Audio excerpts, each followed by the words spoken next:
వి gold trusted gold buyers మీరు తాకట్టు పెట్టిన బంగారాన్ని విడిపించి ఈ రోజు ఉన్న మార్కెట్ ధరకు కొనబడును.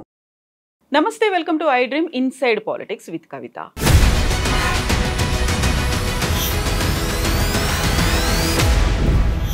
తెలంగాణ రాష్ట్ర ప్రభుత్వం చేపట్టినటువంటి కులగణన సర్వే రిపోర్ట్ అనేది అతిపెద్ద చర్చకు దారితీసింది. ఆ తర్వాత తీన్మార్ మల్లన్న ఎమ్మెల్సీ, కాంగ్రెస్ ఎమ్మెల్సీ చేసినటువంటి వ్యాఖ్యలు అతిపెద్ద చర్చకు కూడా దారితీశాయి. వివాదం కొనసాగుతూ ఉండగానే కాంగ్రెస్ పార్టీ షోకాజ్ నోటీస్ జారీ చేసింది తీన్మార్ మల్లకి.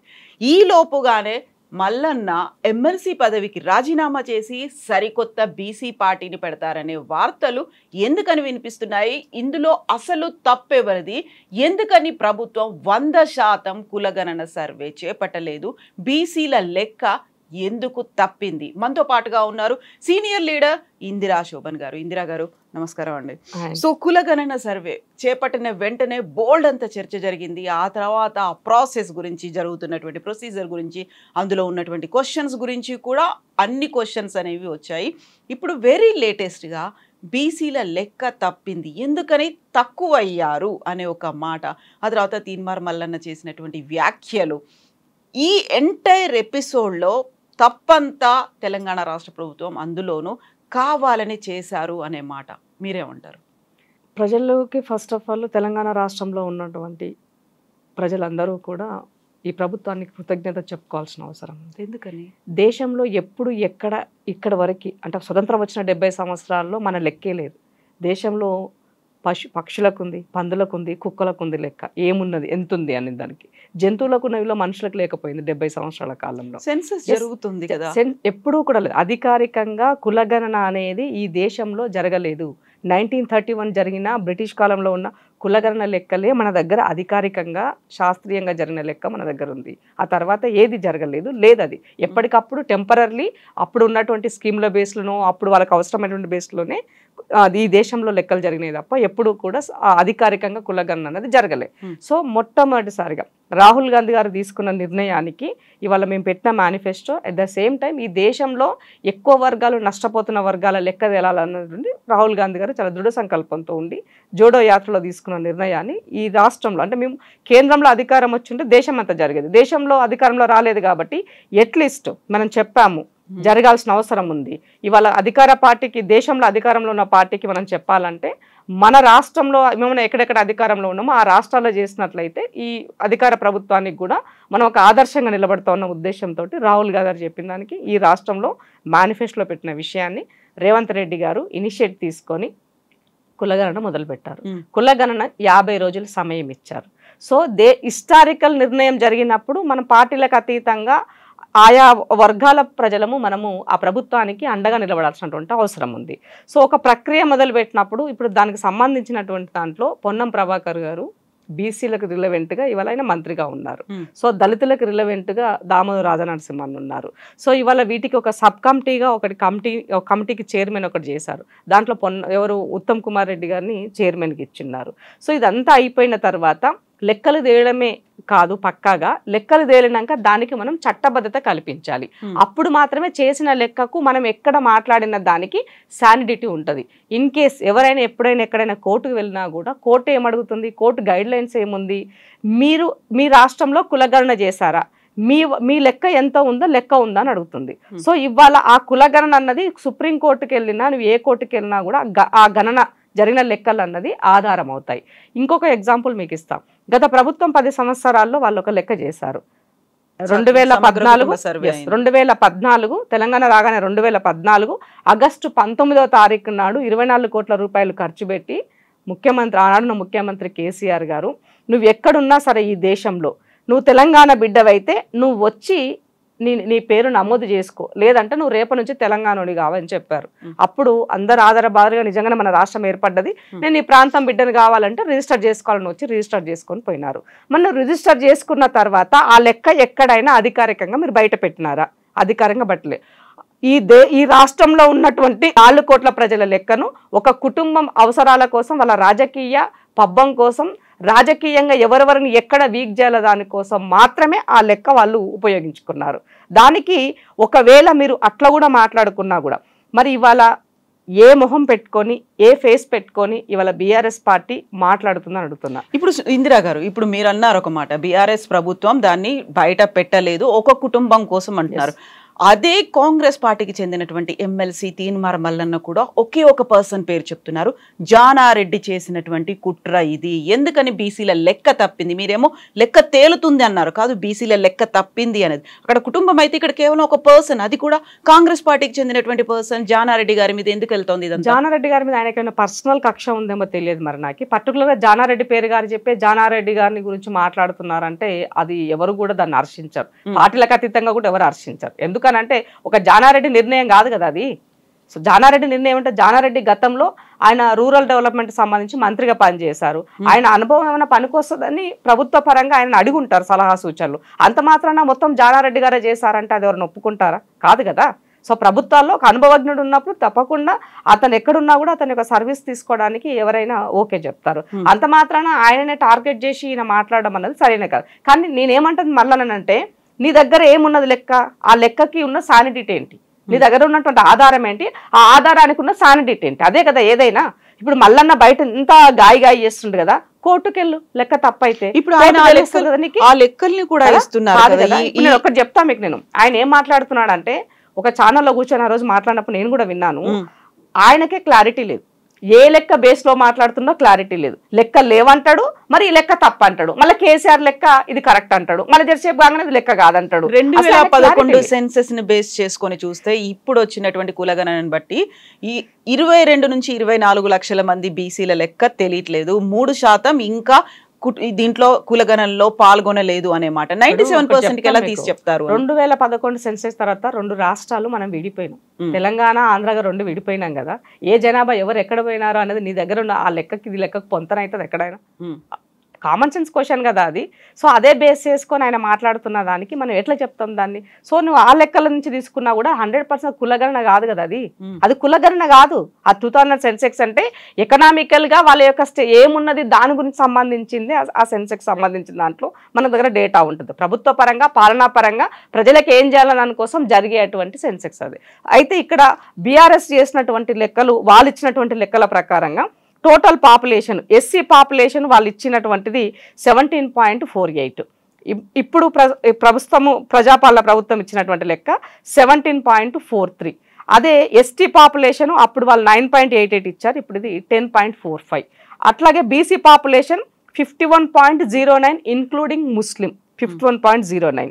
ఇప్పుడు మేము ఇచ్చినటువంటిది ఇంక్లూడింగ్ ముస్లింకి సంబంధించినట్టు మీ ఇచ్చింది 56 point some change. So then అట్లాగే ఓసీ పాపులేషన్ సంబంధించి వాళ్ళు ఇచ్చినటువంటిది 21.55. ఇవాళ మేము ఇచ్చింది 15.79. అంటే మరి ఇక్కడ లెక్క పెరిగిందా తరిగిందా? ఇక్కడ బీసీలకు సంబంధించి మీరు ఇచ్చింది ఇన్క్లూడింగ్ ముస్లిం 51 అయితే మేము ఇన్క్లూడింగ్ ముస్లిం మేము ఇచ్చింది 56 చేంజ్, అంటే ఇక్కడ 5% పెరిగింది.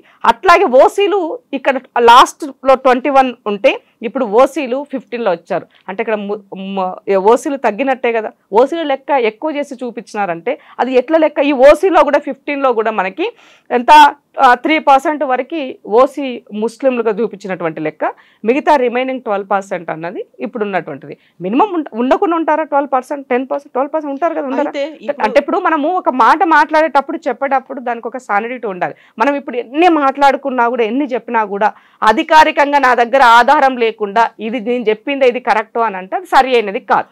తీన్మార్ మల్లన్న ఏదైతే వాదన చేస్తున్నాడో, చెప్తున్నటువంటి లెక్కలకి సంబంధించి బీసీ కుల సంఘాలు కూడా ఆల్మోస్ట్ అదే వాయిస్ అదే లైన్ లో మాట్లాడుతున్నారు కదా. కాంగ్రెస్ లో ఉన్నటువంటి బీసీ లీడర్లు ఏమో ఇప్పుడు సపోర్ట్ చేయాలి కాబట్టి కాంగ్రెస్ ని డిఫెండ్ చేసుకుంటూ వస్తున్నారు, ప్రభుత్వాన్ని సపోర్ట్ చేస్తున్నారు. బట్ అందులో కూడా ఇంటర్నల్ గా తీన్మార్ మల్లన్న వాయిస్ నే సపోర్ట్ చేసే వాళ్ళు కనిపిస్తున్నారు. ఇప్పుడు నేను ఒకటి చెప్తాను, ఇప్పుడు నేను బీసీ బిడ్డను, బీసీ సంఘం పార్టీలకు అతీతంగా బీసీల విషయాల పట్ల అంశాల పట్ల మహిళల అంశాలు వచ్చినప్పుడు నేను కొట్లాడేటువంటి దాన్ని. సో ఇవాళ నేను ఇది మాట్లాడుతున్నా అంటే నా దగ్గర ఏదైనా బేస్ ఆధారం ఉంటే నేను చెప్పాలి. నా దగ్గర బేసే లేదు, ఆధారము ముందు నా దగ్గర ఏదైనా ఆధారం బేస్ ఉండి దీనికి సానిడిటీ ఉంది, ఈ సానిడిటీ ఉన్న లెక్క కాకుండా ఈ లెక్కకి చాలా వేరియేషన్ ఉన్నది అని చెప్పడానికి నేను చెప్పొచ్చు. కానీ అది లేనప్పుడు నా వాదన ఎవరు వింటారని అడుగుతున్నాను నేను. అయితే ఈ వాదన ఎవరు వింటారు అనుకున్నప్పుడు ఆ వాదనని చాలా బలంగా వినిపించే ప్రయత్నం తీన్మార్ మల్లన్న చేస్తున్నాడు. ఇప్పుడు మీరు చెప్పినటువంటి లెక్కల్లో ఏ పర్సెంటేజ్ తక్కువ ఉంది ఓసీలు వీళ్ళు అనుకున్నప్పటికీ మెజారిటీ మాత్రం వాళ్ళ పదవుల్ని అనుభవిస్తున్నారు. ఎమ్మెల్యేలు, ఎంపీలు, మంత్రులు, అధికారం చేపట్టేదంతా వాళ్లే,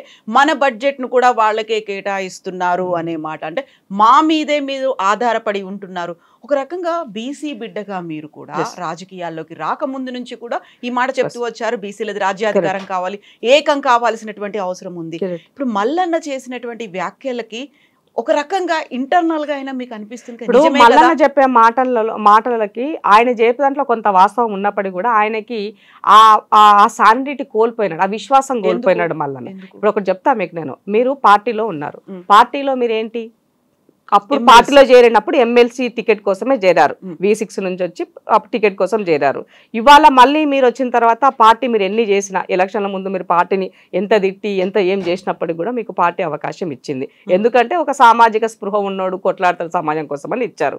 ఇచ్చిన తర్వాత మీరు ఎమ్మెల్సీ అయ్యారు. ఎమ్మెల్సీ అని అంటే you are a normal ordinary person కాదు కదా, ఒక ప్రజాప్రతినిధివి. నువ్వు ఎవరినైనా కలవచ్చు, జరిగే అటువంటి అన్యాయం పట్ల నువ్వు ఎవరినైనా నిలదీయచ్చు, నువ్వు ఎవరి దగ్గర కన్నా పోయి ఇది చెప్పి నువ్వు మాట్లాడవచ్చు.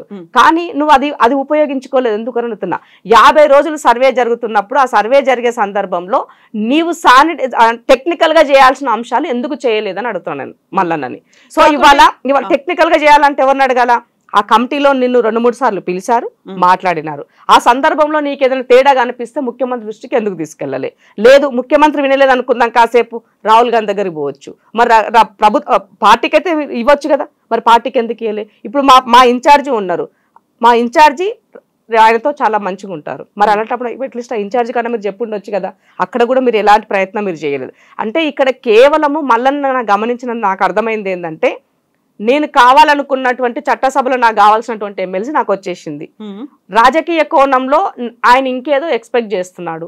ఈ రాష్ట్రంలో బీసీల లీడర్షిప్ వాక్యం ఉంది, ఇవాళ దీన్ని హైజాక్ చేయాలి అంటే ఈ అంశాన్ని నేను ముందుకెత్తుకోవాలి. ఈ అంశాన్ని ముందుకు తీసుకెళ్ళిపోయినట్లయితే 100% వాళ్ళు నాతో ర్యాలీ అవుతారు, నేను ఏదో చేయగలుగుతాను. సో మనం ప్రజల్ని మనం తప్పుదో పట్టించేటప్పుడు ఆ ప్రజలకు మనం నమ్మకం కలిగించాలి. మళ్ళీ ఎవరైనా ఆ విశ్వాసంలోకి తీసుకునే పరిస్థితి ఉందా? ఎప్పుడు ఏం చెప్తాడో మళ్ళీ అర్థం కాదు, ఇప్పుడు ఏం చెప్తాడో రేపేం చెప్తాడో ఎల్లుండి ఇంకేం చెప్తాడో అర్థం కాదు. చెప్పే మాటలకి పొంతన ఉండాల్సినటువంటి అవసరం ఉంది. పొంతన లేని మాటలు మాట్లాడుతూ బీసీ సమాజాన్ని తప్పుదోవ పట్టిస్తే అది సరైన పద్ధతి కాదు. ఆయన ఎజెండాలో హిడెన్ ఎజెండా ఉందని చెప్పదలుచుకున్నాను నేను, క్లియర్ గా చెప్పాలి. 2 ప్రశ్నలు. హిడెన్ ఎజెండా, ఆయనకి ఇంకేదో కోరుకుంటున్నాడు అనేది ఒక మాట అయితే, వాక్యూమ్ ఉంది అంటున్నారు.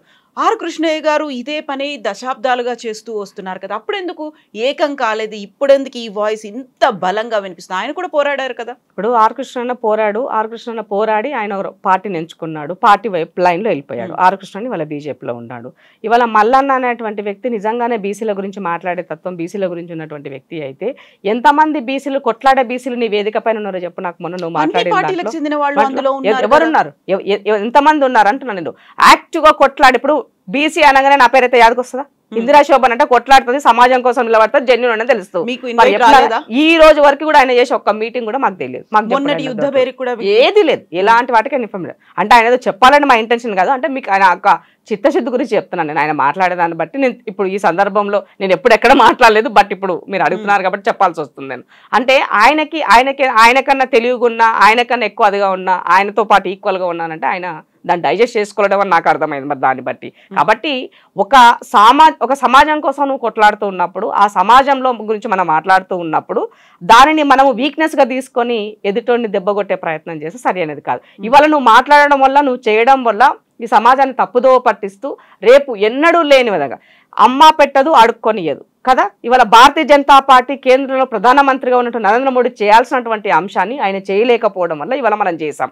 మనం చేసినప్పుడు నువ్వు దీనిని ఆసరాగా తీసుకొని కేంద్రం పైన ఒత్తిడి చేయాల్సినటువంటి బాధ్యతలు నువ్వు ఉన్నావు.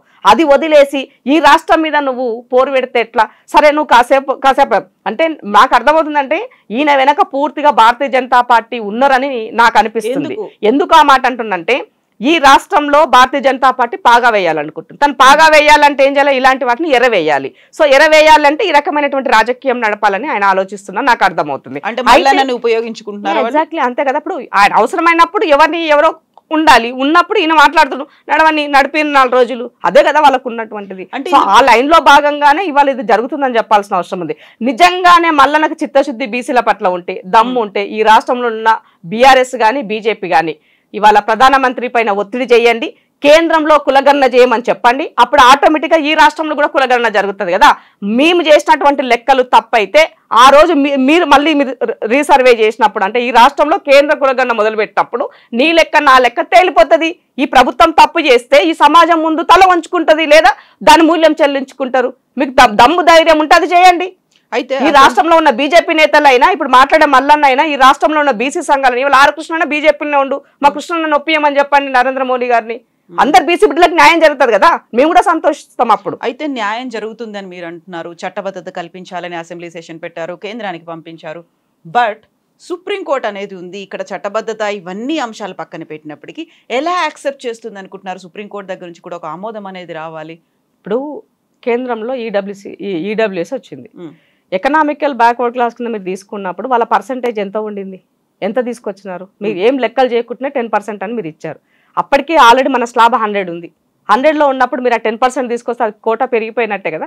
100 అంటే 50 రిజర్వేషన్లు 50 దాటొద్దు కదా. 50 దాటొద్దు అనుకున్నప్పుడు మరి వాళ్ళు 10 తీసుకురావడం వల్ల 60కి వెళ్ళిపోయినాం కదా. మరి అది ఎట్లా చేస్తారు? ఇది కూడా గట్లే ఉంటుంది, అంతే కదా.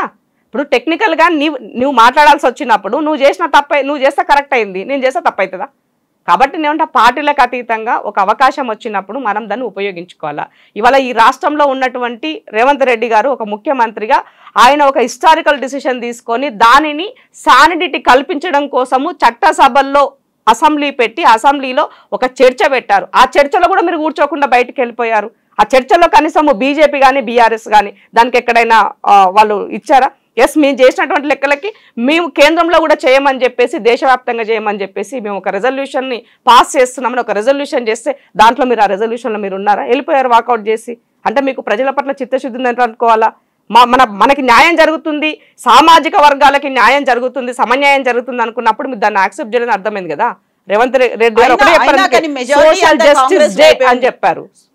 మెజారిటీ కాంగ్రెస్ వైపు ఉంది కాబట్టి వీళ్ళు ఎంత వాయిస్ వినిపించినప్పటికీ అది చేరదు, అక్కడ రీచ్ అవ్వాల్సిందంతా గోల్ అనేది రీచ్ అవ్వదు.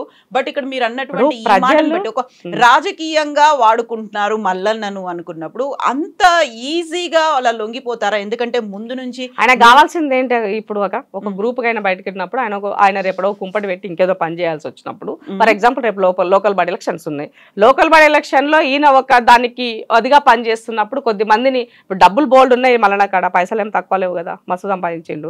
అవన్నీ పైసలు ఖర్చు పెట్టేసి తలా ఆయన డబ్బులు ఇచ్చేసి మీరు పోటీ చేయండి రబాయ్ నేను చేస్తానని చెప్పినప్పుడు ఆయన కొంత ఓట్ షేర్ ని తీసుకోవడానికి కూడా ఒక అవకాశం వస్తుందేమో. సంపాదించాడు అది ఆయనకి తెలియాలి, ఈ సమాజానికి అందరికీ తెలుసు ఆయన ఎలా సంపాదించాడు, ఏం చేశాడని. ఛాయ కోసము నాకు డబ్బులు ఏంది అని చెప్పేసి అడిగిన దగ్గర నుంచి అలా మల్లన్న ఏ రేంజ్ కార్లో తిరుగుతున్నాడు, ఎక్కడ తిరుగుతున్నాడు, ఎదగాల బిడ్డలు అందరూ కూడా కాదనట్లేదు. కానీ ఆ ఎదిగే క్రమం కూడా ఆ 10 మంది మనం హర్షించే విధంగా ఉండాలి, అంతే తప్ప మనము అందరి బాటలోనే మనం పోతూ విమర్శలు చేస్తూ ఎంత ఎదిగినా ఒదిగే క్రమంలో ముందుకెళ్ళాలి తప్ప ఏదొస్తే అది మాట్లాడగలుగుతాను, నేను ఏదంటే అది చేయగలుగుతాను అనేది సరి అనేది కాదు. ఎందుకంటే నేను కూడా ఎదగాలని కోరుకుంటా, కానీ ఆ ఎదిగే క్రమంలో కింద ఉన్న వాళ్ళందరూ చంపే ప్రయత్నం చేస్తే అది సరి అనేది కాదు. అయితే ఆయనే డబ్బు సంపాదించాడు అంతగా, కావాలనుకుంటే ఆయనకు డబ్బులు ఇచ్చి మరీ నిలబెడతాడు అనుకున్నప్పుడు ఇంకొక పార్టీ సపోర్ట్ ఆయనకి ఎందుకు? బీజేపీ వాళ్ళు ఇన్ని సపోర్ట్ చేస్తున్నారు. ఈ రాష్ట్రంలో కాంగ్రెస్ ని కాదని ఇంకో పార్టీ అంత ఈజీగా ఇక్కడ వచ్చే పరిస్థితి అయితే లేదు. బట్ వాళ్ళ వంతుగా ఏదైనా ప్రయత్నం చేసినప్పుడు ఈ పార్టీలు, కాంగ్రెస్ పార్టీకి రాష్ట్ర ఓట్ బ్యాంకు కొంత చీల్చడం కోసం పనికొస్తారు, అంతే కదా. అంతకు మించి ఇంకేం చేస్తారు వాళ్ళు ఈ టైంలో? ఇప్పుడు ఏం జరిగేది లేదు, మా ప్రభుత్వానికి డోకా లేదు, 5 సంవత్సరాల్లోకి బ్రహ్మాండంగా జరుగుతుంది. సో బీసీ అనే వాక్యం ఈ దేశంలో ఉంది, ఈ రాష్ట్రంలో ఉంది.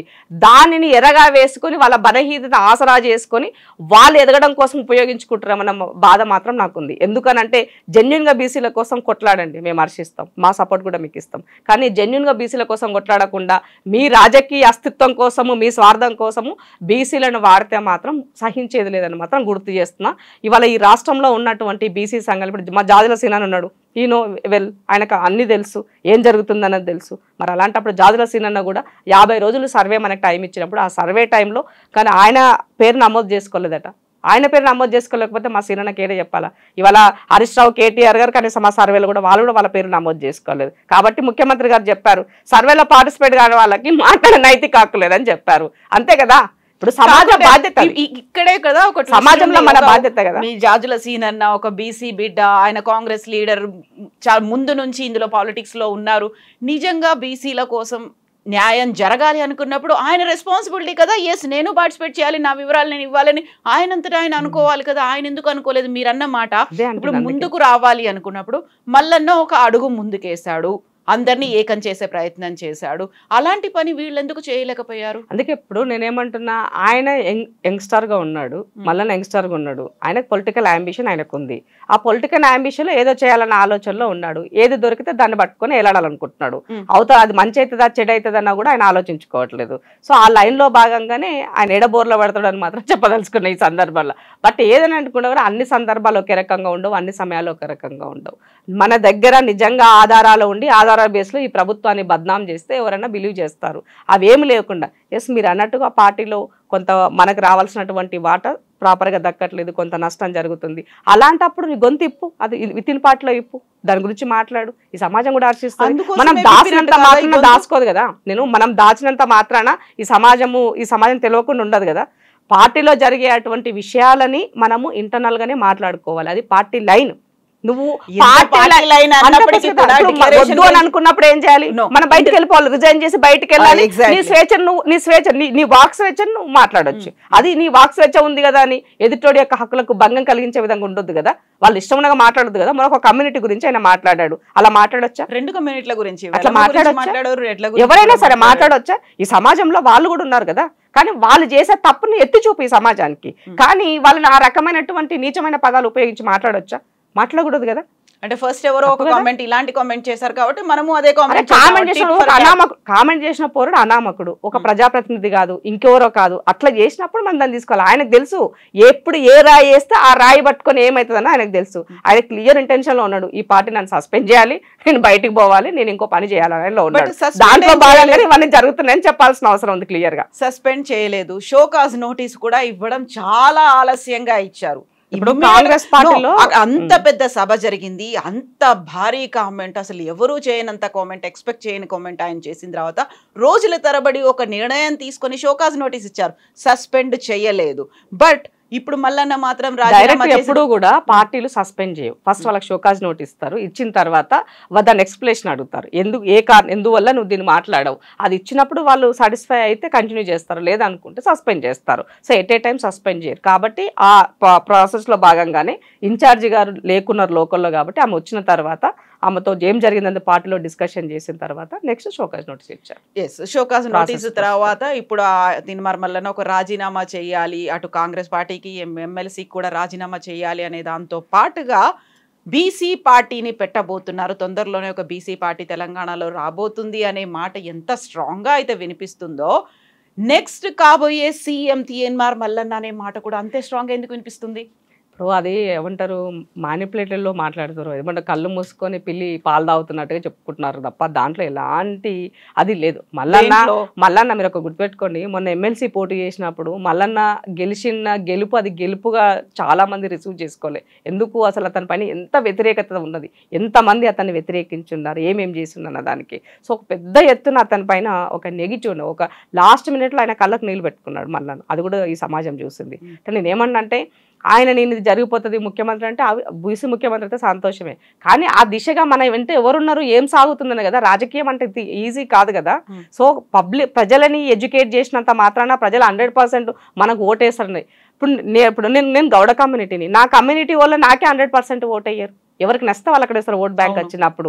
బీసీలందరూ బీసీలకు ఓటేస్తే మనం ఎప్పుడో రాజ్యాధికారంలో ఉంటుంటుంది. అది కాదు కదా. అట్లాంటప్పుడు ఓట్ బ్యాంక్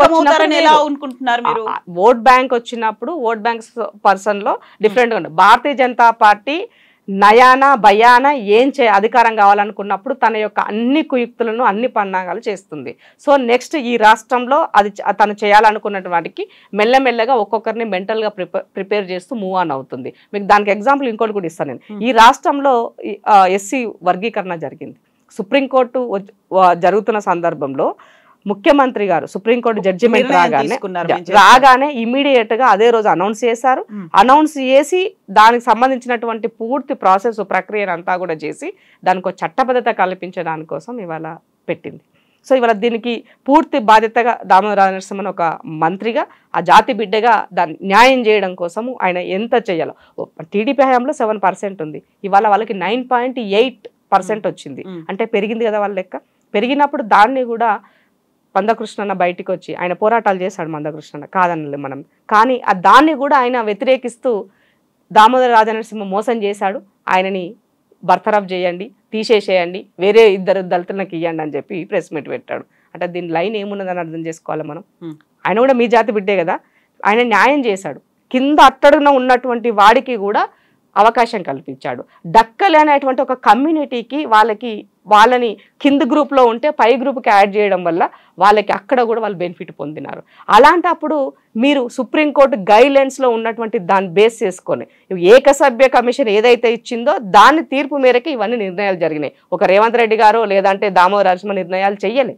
కానీ ఇవాళ బయటకు వచ్చి అన్న మాట్లాడుతుందంటే అన్నలో పూర్తిగా ఒక పొలిటికల్ లైన్ అందులో దాగి ఉన్నది, అది భారతీయ జనతా పార్టీ లైన్ అనేది అందరికి అర్థమైపోతుంది. కాబట్టి మీరు చేసిన పోరాటాలు ఇంకొకరికి మీరు ఇవ్వడం ద్వారా మీ యొక్క వ్యక్తిత్వాన్ని మీరు కోల్పోతున్నారు. ఆయన వ్యక్తిత్వం కోల్పోయారు అంటే 2 పాత్రలు పనిచేయబోతున్నాయని చెప్పదలుచుకున్నా మీకు.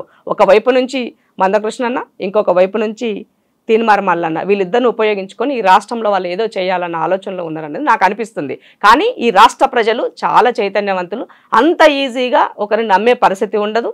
ఈ రాష్ట్రంలో భారతీయ జనతా పార్టీ తన కలలు అన్నట్టుగా అంత ఈజీగా ఈ రాష్ట్రంలో తన కాషాయము ఉండడానికి నిలబడుతుందని కూడా నేను అనుకోను. ఎందుకంటే లాస్ట్ టర్మ్ వాళ్ళకి అవకాశం ఉండింది, ఆ టర్మ్ ఉపయోగించుకోలే. ఇంకేమి ఇప్పుడు ఉపయోగించారు? 10 సంవత్సరాలు దేశంలో ఉన్నారు. ఈసారి వచ్చి కూడా ఈ దేశ ప్రజలకు ఏం చేశారు, ఈ రాష్ట్ర ప్రజలకు ఏం చేశారు? తెలంగాణ ప్రజలు మీరు నమ్మరు అని చెప్పినప్పటికీ కూడా కుల సంఘాలు, బీసీ కుల సంఘాలు మాత్రం ఇదే డౌట్ను వ్యక్తం చేస్తున్నారు కదా, ఎందుకని తగ్గింది, ఎందుకని ఈ లెక్కల్లో తేడాలున్నాయి, తప్పులు తడకగా ఉంది అనే మాట తీన్మార్ మల్లన్న అన్న మాటే వాళ్ళు అంటున్నారు కదా. సో ఈ డౌట్ మీకు కూడా ఉండి ఉంటుంది ఇంటర్నల్గా, ఏమైంది అనేది. నిజంగానే రాజ్యాధికారం కాకపోయినా కనీసం ఒక అవకాశాలు, కులగణన సర్వే చేపట్టింది అంతే కదా, రాజ్యాధికారం రాజకీయంగా కూడా వాళ్ళకి అవకాశాలు రావాలి అనే మాట, ప్రజాప్రతినిధులుగా వాళ్ళు ఎన్నికవ్వాలి అనే మాట.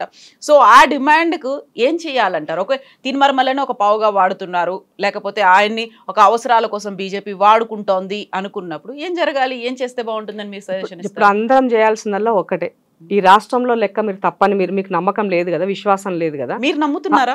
నేను నమ్ముతున్నా, ఎందుకంటే నా దగ్గర ఆధారం లేదు. ఇంకొకటి, ఇది లెక్క తప్పని చెప్పడానికి నా దగ్గర బేస్ లేదు కదా. ఇప్పుడు 50 రోజుల సమయం ఇచ్చినప్పుడు 50 రోజుల తర్వాత వచ్చిన లెక్కను అది ఎవరు చేశారు? పార్టీ ఆఫీస్ చేయలే, పార్టీలో ఉన్న కార్యకర్తలు చేయలే, ఈ ప్రభుత్వంలో ఉన్నటువంటి అధికారులు చేశారు. అధికారులు చేసిన లెక్కను నేను ఎలా తప్పుపట్టాలని అడుగుతున్నా. నా దగ్గర ఏమున్నది ఆధారం అని అడుగుతున్నాను నేను. సో గతంలో నా దగ్గర ఇంత లెక్క ఉంటే ఇంత వేరియేషన్ తగ్గిపోయిందని నేను చెప్పడానికి నా దగ్గర ఆధారం ఏదని అడుగుతున్నాను నేను. కేసీఆర్ చేసిన లెక్క బయట పెట్టకపోవడం ఒక రకమైన తప్పైతే, ఇవాళ కేంద్రం తన కులగన్న చేయకపోవడం రెండో తప్పైతే, ఇవాళ ఈ రాష్ట్రం చేసినటువంటి విషయాన్ని కూడా దానిని డైజెస్ట్ చేసుకోలేక ఎక్కడ రేవంత్ రెడ్డికి పేరు వస్తుందో, కాంగ్రెస్ కు క్రెడిట్ వస్తుందో అని ఇవాళ కుట్రలు పన్నే పని వీళ్ళందరూ చేస్తారని చెప్పాల్సిన అవసరం ఉంది. నేనైతే ఒక బీసీ బిడ్డగా నేను చెప్తా, కవిత గారు, ఒక బీసీ బిడ్డగా నేను ఒక మాట చెప్తా. నా గురించి ఆలోచించిన వాడు లేడు ఇప్పటి వరకు. ఇవాళ రేవంత్ రెడ్డి ఆలోచించిన తర్వాత నా లెక్క ఏందో తేల్చిండు. రేపటి నుంచి నా వాట ఏందో తేల్చుకోవాలి నేను. నువ్వు నా వాటాలో భాగంగా నువ్వు అడుగుతున్నా నేను. ఆ భాగం కోసం కొట్లాడు, అది వదిలేసి ఇవాళ జరిగిన దాంట్లో ఇది లెక్కనే తప్పున్నది, ఇది కానే కాదంటే ఎవడన్నా కోర్టుకు పోతే ఉన్నది కూడా వీక్తుంది. అప్పుడు మనం ఏం చేస్తామని అడుగుతున్నా నేను. చేసిన దాన్ని కూడా చట్టబద్ధత కల్పించినాక కూడా ఇది సాలిడిటీ లేదంటే, ఎస్ నీకు అనుమానాలు ఉంటే ఆ అనుమానాలు నివృత్తి చేసుకోవడం కోసము ఇవాళ కేంద్రంలో అధికారంలో ఉన్నటువంటి భారతీయ జనతా పార్టీని నిగ్గది ఈ రాష్ట్రంలో ఉన్నటువంటి పార్టీని ఇవాళ కులగన్న చేయమని చెప్పు. అప్పుడు నీకు లెక్క వేరియేషన్ తెలిసిపోతుంది. నిజంగానే ఈ ప్రభుత్వం తప్పు చేసింది, మనం తప్పుదారి పట్టించిందని అప్పుడు ఈ సమాజానికి అర్థమవుతుంది. అప్పుడు సమాజం ఏం చేయాలో ఆలోచించుకుంటుంది. ఏ రాజకీయ పార్టీ అయినా తన యొక్క రాజకీయ ప్రయోజనాల కోసము రేపు రాబోయే రోజుల కోసము కొన్ని పనులు చేస్తారు కదా. సో అందులో భాగంగానే ఇవాళ కొన్ని పనులు జరిగినా మీరు అనుకున్నట్లయితే ఇవాళ కులగన్న అన్నది మెచ్చుకోవాల్సింది. ఎస్సీ వర్గీకరణ మెచ్చుకోవాల్సిందే. బీసీల వాటా ఎవరు తేల్చింది? ఇవాళ ఈ ప్రభుత్వం తేల్చింది. ఇది మనం మెచ్చుకోవాల్సిందే. సో ఇదంతా వదిలేసి ఇవాళ ఏమంటారు, యుద్ధం చేయాల్సిన కాడ యుద్ధం చేయకుండా కాడ ఎత్తేసి నాకు నచ్చింది మాట్లాడతా, నేను నచ్చింది చేసుకుంటా అంటే అది సరైనది కాదు. ఇప్పుడు నీ చేతిలో ఏముందో నువ్వు అదే చెయ్యాలి. నీ చేతిలో లేని దాని గురించి అంటే దీని వెనుక నీ యొక్క ప్రయోజనాలు వేరుగా ఉన్నదని చాలా క్లియర్గా అర్థమవుతుంది. నాకైతే క్లియర్గా అర్థమవుతుంది. నీ దగ్గర ఆధారం లేకుండా ఏలాడితే ఎంతసేపు ఏలాడతావు? వ్యక్తిగత ప్రయోజనం కోసమే తీన్మార్ మల్లన్న అలా 100%. మల్లన్నకు ప్రయోజనం లేనిది ఏ పని చేయడు. మీరు రాసి పెట్టుకోండి. మల్లన్నకు వ్యక్తిగతంగా ప్రయోజనం లేని పని ఆయన ఏ పని చేయడు, ఎవరి గురించి మాట్లాడు. అక్కడ ఏదో ఉంటే తప్ప మల్లన్న అడవుతాడు. మేము పొద్దున్న లేస్తే జనాల్లో ఉంటామండి, పొద్దున్న లేస్తే కొట్లాడుతున్నాం ఒక ఎడ్యుకేటెడ్గా ఉమెన్గా. మరి మేము ఎందుకో ఇన్ని కోట్లు సంపాదించలేదు? మల్లన్న అన్ని కోట్లు ఎట్లా సంపాదించినాడు? ఏం కష్టం చేసినాడు? ఏం బిజినెస్లు చేసినాడు? చెప్పండి. మీరు చెప్పండి ఒకసారి, ఆలోచించండి. ఆయన ఆస్తుల మీద నాకు అది లేదు. బట్ మనం చేసేటువంటి పనిలో ఆ ప్రయోజనాల దృష్ట్యా మీరు చేసే పనులను బట్టే మన యొక్క క్యారెక్టర్ గురించి. ఇందిరా శోభన్ అంటే ఎవరైనా తప్పు పడతారా? నా గురించి ఎవరైనా అవినీతి గురించి మాట్లాడతారా? చెప్పండి మీరు. కాబట్టి మల్లన్న కూడా ఆలోచించుకోవాల్సిన అవసరం ఉంది. మీరు ఎదుగు, ముఖ్యమంత్రిగా ప్రధానమంత్రిగా నేను ఎవరు కాదన్నారు, కానీ దానికి ఒక పద్ధతి ఉంటుంది, ఒక ఎజెండా ఉంటుంది, ఒక లైన్ ఉంటుంది. సో ప్రజల యొక్క నమ్మకం, విశ్వాసం మనం కోల్పోయిన తర్వాత జనాలను రెచ్చగొట్టి వాళ్ళని పిచ్చోళ్ళని చేయాలనుకుంటే మాత్రము ఈ సమాజం మిమ్మల్ని క్షమించదని మాత్రం తెలియజేస్తున్నా.